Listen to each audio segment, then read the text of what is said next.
and communities and people within these institutions are conducting all phases of the research process collaboratively.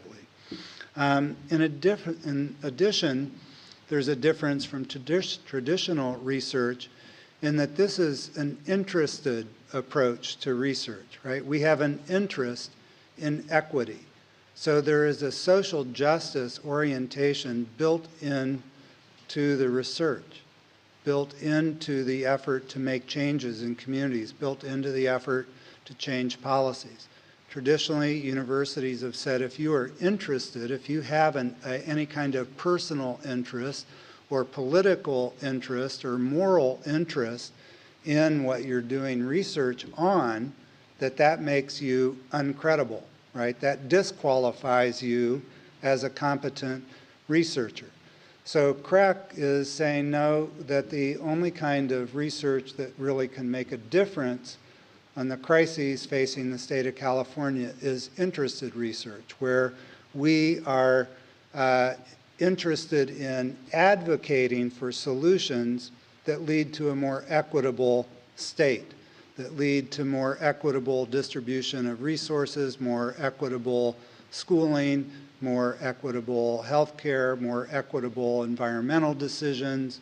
All of those things, it matters what the outcomes are. It matters ethically, it matters in terms of everything about the state. So we are interested researchers, not disinterested researchers, and we are going to advocate for changes in the schools and in the hospitals and public health and in the environmental agencies. We're going to advocate for change, and we are not going to maintain a position of neutrality, which has been the traditional position of the university, that the university maintains itself as neutral in all of these debates, and they argued that that was what gave them credibility, and we've argued that that's what made them irrelevant, right?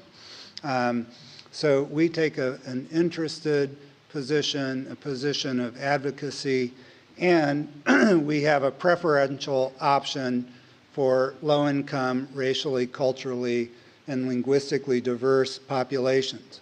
Why?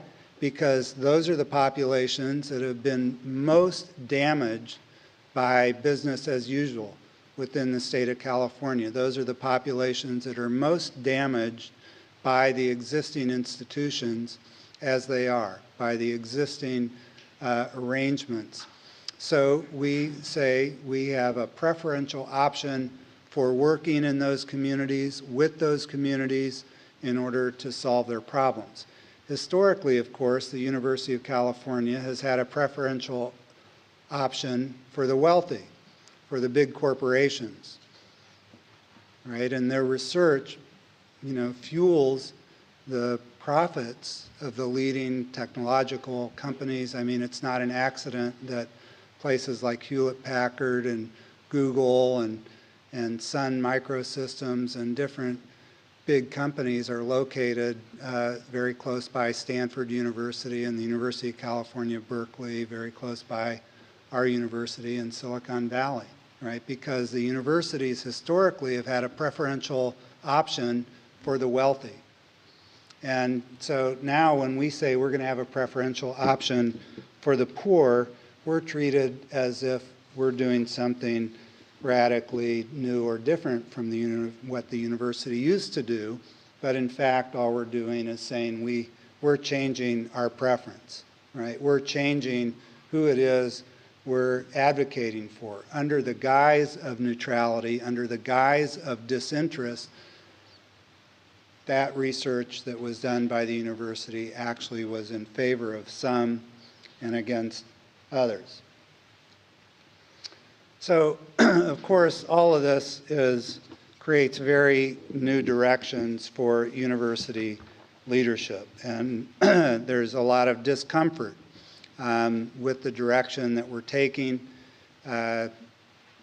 We were actually shocked, when the university was dealing with a $1 billion budget cut 2 years ago, was when they awarded me $1.5 million to start this center. They had a competition these special units of the University of California, they're called multi-campus research units, typically last about 25 years. And there had not been an open competition for new multi-campus research units in about 20 years. So all the existing units had been around for a long time. And so they had a new president, came in and said, we're going to have a new competition. All the existing units need to enter the competition. Very, very stringent review process of faculty within the University of California system. Panels were also assembled of scholars and others from outside the University of California system. And needless to say, I was completely shocked when they funded this. It was one of those things when, you know, I pulled together a group of people and said, we should throw our thing in there. We should say, we're here too, you know. None of us ever expecting to actually be awarded any money. And everyone said, okay, Ron, you do the work, whatever, leave us alone.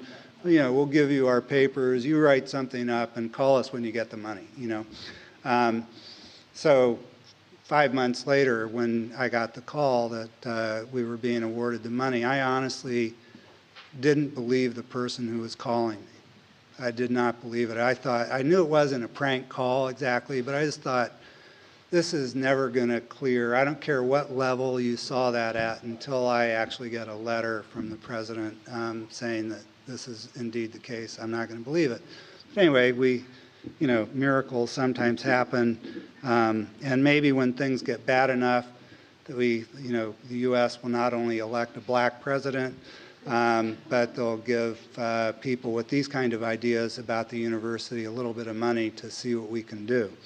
But it's very different for the university to be stepping into a position of much more public presence and leadership on these crises. It's very different to be developed and trained as a scholar, to be asserting yourself in public venues as a leader, as someone who is there to help organize change, to become engaged in the community, to become engaged in the state, and take responsibility for what we do. Take responsibility for who we are as intellectuals, as scholars, as researchers, and say, we're going to be involved with you, we're going to struggle to make change, and in some measure, we will be evaluated not just on how many other scholars cite our work, but we're going to be evaluated on the degree to which we make this state more equitable, to the degree to which we make schools more responsive to the students who are suffering most in them, to the degree that we make the healthcare systems more responsive to the people who are really suffering now.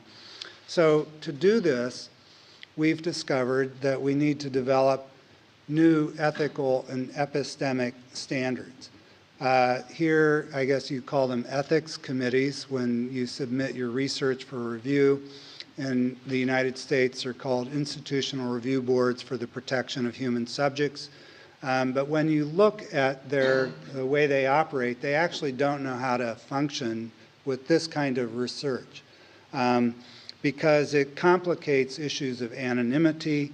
It complicates issues of consent, especially since we're incorporating all these new forms of media that Richard was talking about, where people's identities, when people are researching themselves in their own community, it's not like they're anonymous, right? And when that data is used by the community to make decisions, not only are they not exactly anonymous anymore, but even the notion of informed consent becomes complicated because can you really consent to what happens to you when your life becomes an object of analysis of a larger community, right?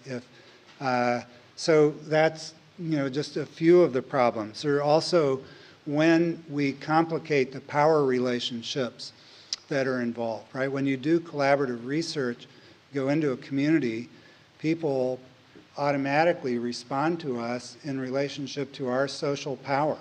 Right? It's always amusing to me when people think that as a professor you're somehow powerful, right?